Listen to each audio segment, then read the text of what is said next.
पिछले वीडियो में हमने जाना था कि गुणसूत्र जो होते हैं वो आनुवंशिक पदार्थ हैं एक तरह से, जो पिछली पीढ़ी के लक्षणों को अगली पीढ़ी में ट्रांसफर करते हैं। और गुणसूत्र के अंदर पाया जाता है प्रोटीन और न्यूक्लिक अम्ल, और न्यूक्लिक अम्ल में होता है डीएनए आरएनए। अब डीएनए के बारे में आज हम पढ़ते हैं और बताते हैं डीएनए आनुवंशिक पदार्थ है या नहीं है। इसके संबंध में कई वैज्ञानिकों ने अपने अपने मत दिए। तो उन्हीं में से एक थी ग्रिफिथ, जिन्होंने सबसे पहले अपना प्रयोग किया और उन्होंने बताया लोगों को कि डीएनए ही आनुवंशिक पदार्थ है। उसको बताने के लिए ग्रिफिथ ने क्या किया, इनके जो इन्होंने प्रयोग किया था उसको बोलते हैं रूपांतरण का प्रयोग या रूपांतरण प्रयोग। ये एग्जाम में भी पूछा था, खास तौर पर बोर्ड एग्जाम में। तो ग्रिफिथ ने क्या किया, वो साल था 1928 जब ग्रिफिथ ने स्ट्रेप्टोकोकस निमोनिया जीवाणु पर इन्होंने प्रयोग किया। यह जीवाणु असल में होता क्या है, स्तनधारियों में निमोनिया रोग उत्पन्न करता है। स्तनधारी मतलब बोले तो हम, आप, कुत्ते, बिल्ली, ये सब स्तनधारी में ही आ जाएंगे। बंदर अंदर होते हैं ना, स्तनधारी में आते हैं। तो इसमें क्या होता है, निमोनिया रोग उत्पन्न करता है ये वाला जीवाणु।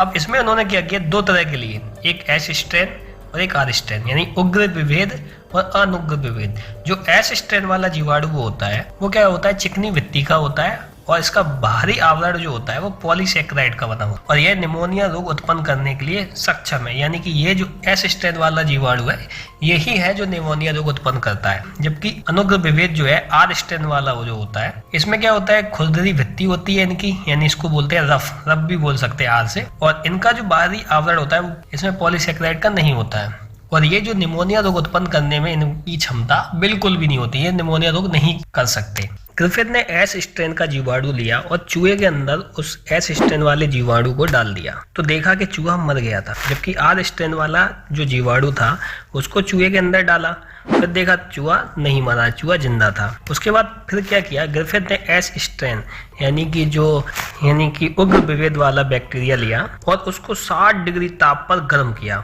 उसके बाद चूहे में डाला उन्होंने, फिर देखा उन्होंने एस स्ट्रेन जो कि ताप के द्वारा उसको, जो कि मृत हो गया था, मर चुका था जीवाणु, उसको चूहे में डाला तो चूहा फिर नहीं मरा।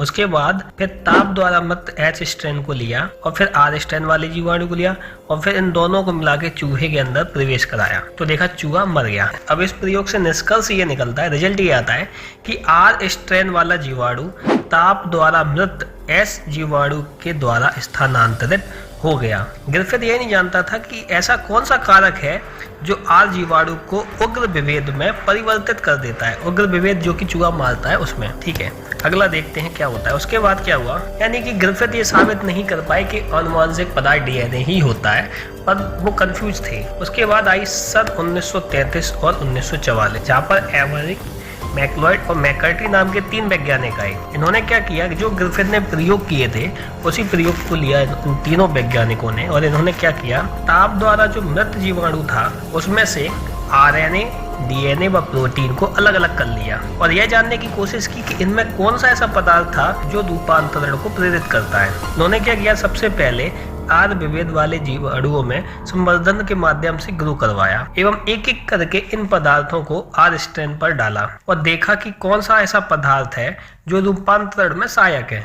तो इन तीनों चीजों में सिर्फ केवल डीएनए ही ऐसा था जिसके अंदर ये क्षमता थी कि वह आर विभेद को एस स्ट्रेन में परिवर्तित कर देता था, जिससे यह सिद्ध हो गया कि डीएनए ही आनुवंशिक पदार्थ है।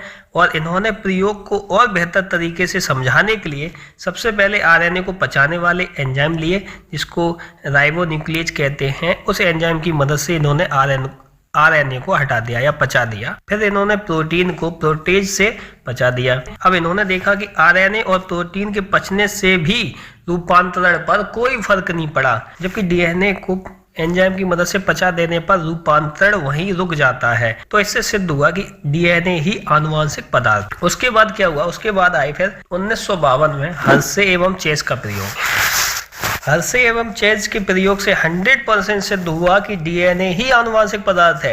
इन्होंने अपने प्रयोग में क्या किया, इन्होंने जीवाणु भोजियों को लिया। इन्होंने अपने प्रयोग के लिए जीवाणु भोजियों को लिया, जो कि एक प्रकार का विषाणु होता है और जो जीवाणुओं पर आक्रमण करते हैं, और यह बैक्टीरिया ई कोलाई के साथ क्रिया करता है। कुछ जीवाणु भोजी को रेडियोधर्मी फास्फोरस के माध्यम में ग्रो करवाया व कुछ को रेडियोधर्मी सल्फर के माध्यम से प्रवेश कराया। जिन जीवाणु भोजियों को रेडियोधर्मी फास्फोरस में प्रवेश कराया, उन बैक्टीरियोफेज में देखा गया कि उनमें रेडियोधर्मी डीएनए पाया गया, लेकिन रेडियोधर्मी प्रोटीन नहीं पाया गया, क्योंकि डीएनए में फास्फोरस होता है लेकिन प्रोटीन में नहीं होता है। इसी प्रकार जिन जीवाणु भोजी को रेडियोधर्मी को सल्फर में प्रवेश करवाया था, उनमें रेडियोधर्मी प्रोटीन पाया गया, लेकिन रेडियोधर्मी डीएनए नहीं पाया गया, क्योंकि डीएनए में सल्फर नहीं होता लेकिन प्रोटीन में सल्फर होता है। हर्शे एवं चेस का प्रयोग यह 3 चरण में पूरा हुआ था। पहला संक्रमण, दूसरा अनावरण और तीसरा अपकेंद्रण। तो और निष्कर्ष ये निकलता है कि वह जीवाणु भोजी जिसमें रेडियोधर्मी डीएनए पाया जाता है एवं इसे बैक्टीरिया सेल पर आक्रमण करवाते हैं,